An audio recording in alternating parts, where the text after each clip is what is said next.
Why is it that we call the Catholic Church the Roman Catholic Church? Why is there an emphasis on Rome? I mean, where did we get this idea of one supreme human being who's over the entire church? The word pope itself, or papacy, comes from the Latin word for father. So the idea here is there's one particular person who's father over the entire church. This week you're going to be studying 16th and 17th century challenges to the papacy, but I wanted to give you a little bit of a background first on where these concerns arose from. I mean, where did the Pope come from in the first place? Was there a specific time when there was no Pope? Was there more diversity and authority in the history of the Church? As far back as the popes trace their authority and their history, they always go back to the apostle of Peter. They suggest that Peter was supreme among the disciples, and when Peter became the bishop of Rome, he rose to a seat of supremacy among the apostles, and therefore Rome was to be regarded as the top bishopric of all the other areas where there were bishops.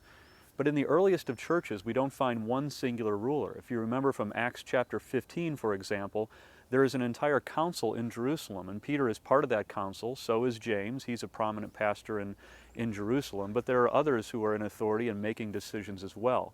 There's a diversified plurality of elders. But Peter eventually, history tells us, ended up in Rome, and so the focus of those who trace their lineage back to Peter was on Rome. As Christianity begins to spread into various places around the Roman Empire, of course the one who's the head over all the different churches in Rome is going to be the more prominent of those who are the heads of the churches in, let's say, Alexandria or Asia Minor or places further out east.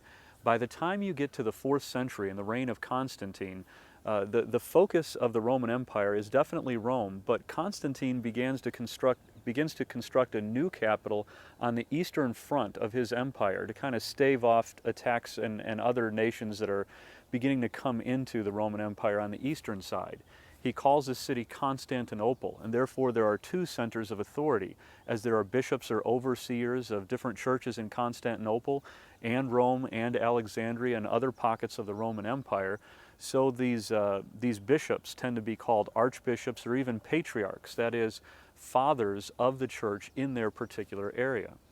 By the time we get to the 5th century, there's a great pope who comes along. His name is Leo I. He does a lot of significant work theologically for the church, especially when it comes to explaining who Jesus Christ is as God fully God and man fully man. He explains the dual natures of Jesus Christ being fully human and also being fully God in such a way that he's respected theologically and in terms of his authority in the church. The Western Roman Empire began to crumble, whereas Constantine remained firm and the Eastern Roman Empire continued at what was called the Byzantine Empire for an extra 1,000 years. The Roman Empire started to fall to the Germanic invaders that came in from the north and from the east. So as they came down into the Western Roman Empire, there were wars between different kings as to who would have authority, but there was no longer a centralized authority in Rome. Sometimes in that chaos and that disorganization, the Pope would rise up as a politician, a very capable one. For example, in the 6th century, Pope Gregory, also known as Gregory the Great, became one of the greatest statesmen of Western Europe in his century. He was able to negotiate peace with some invading barbarians, invading Germanic tribes, to keep them north of the area of where Rome was. Well, the people very much applauded him because the kings were incapable of doing this, of defending their land against these Germanic invaders. And so Gregory was looked upon not only as an authority in the Roman Catholic Church, but as an authority in the state in general. So when it comes to the central of power, if you will, in the Eastern Roman Empire, it was usually in Constantinople. When it comes to the Western Roman Empire, it was usually in Rome. By the time we get to the 11th century, the eastern and western sides of the church split. There is a college of patriarchs. It's an authority in the east, but there is the centralized authority in the Pope in the west. So when we speak of the Roman Catholic Church, what we're doing is we're emphasizing that the Pope is the one who is overseeing the churches in Rome, and Rome is the central place of Christianity in Europe. But it's kind of interesting when trade begins to spread and colonization begins to happen, as new lands are being discovered in North America, South America, as new trade routes are being discovered around the south tip of Africa, and connections are being made around the Muslim empire and Muslim authorities into India and China and various places further east. there's a question about whether or not the center of Christianity, at least as far as the Catholic Church is concerned, really should remain in Rome. You have a variety of people who are saying, no, it shouldn't be the Roman bishop, but there should be more of a diversification.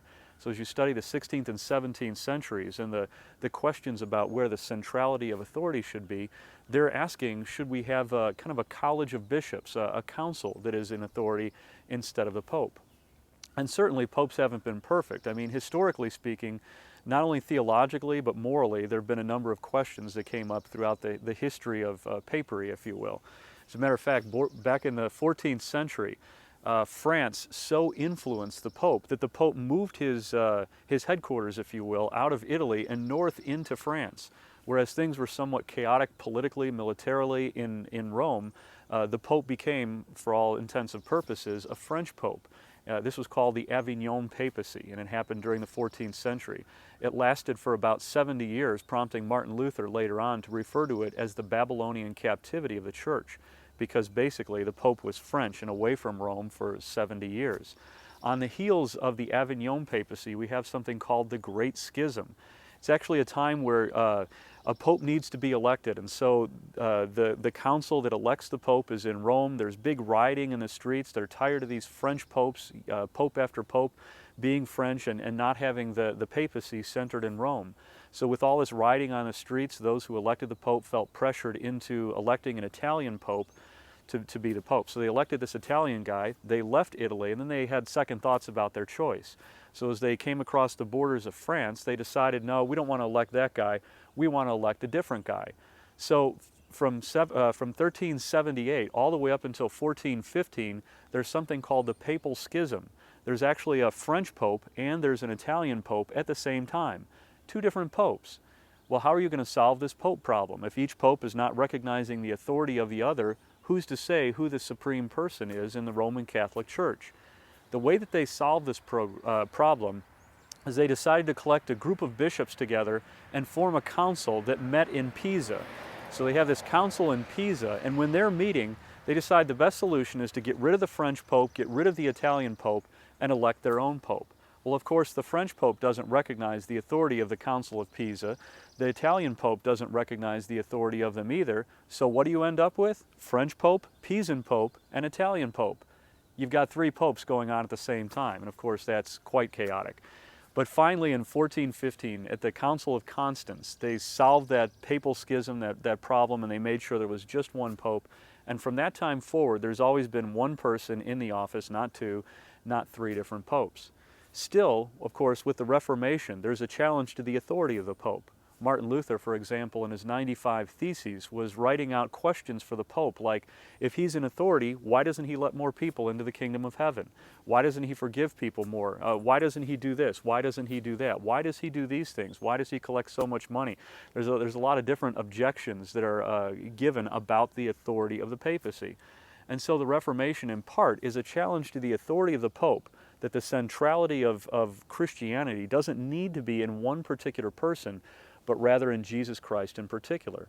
Likewise, a variety of councils met together to discuss things theologically, and sometimes they debated whether or not the Bishop of Rome should continue to be in authority in Rome. In the 16th and 17th centuries, the area that you're reading about this week, there's something called Gallicanism.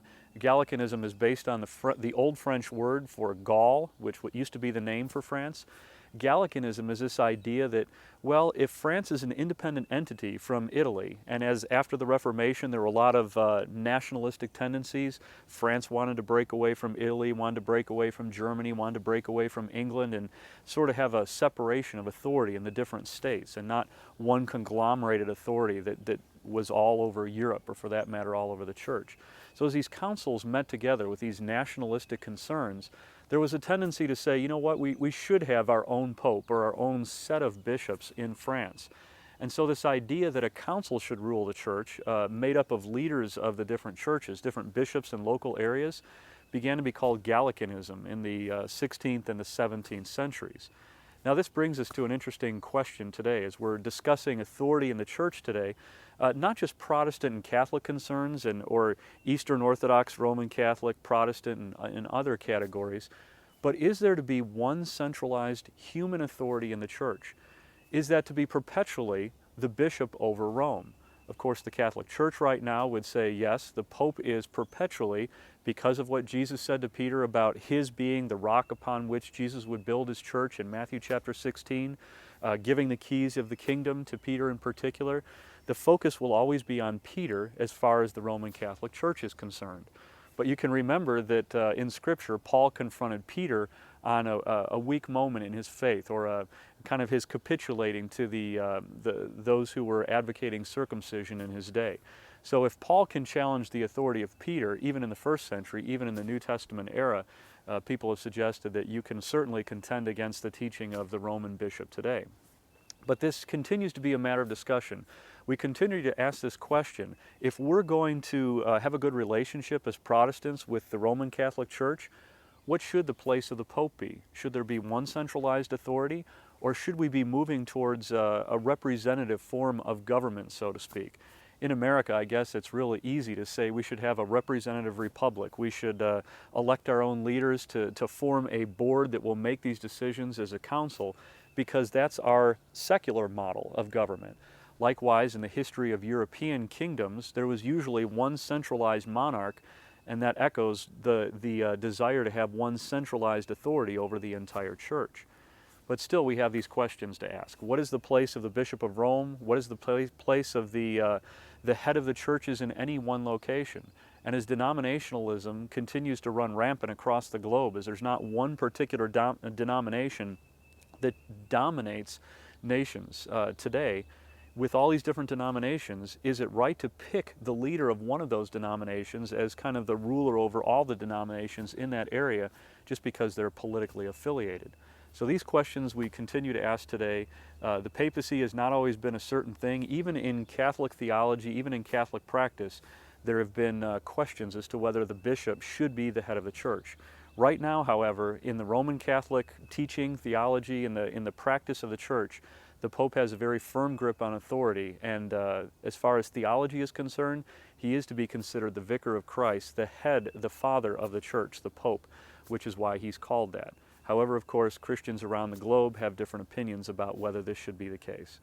Anyway, that's something interesting to think about this week that our church history reading brought up. God bless you as you go about doing the things that you do this week, and we'll see you next week.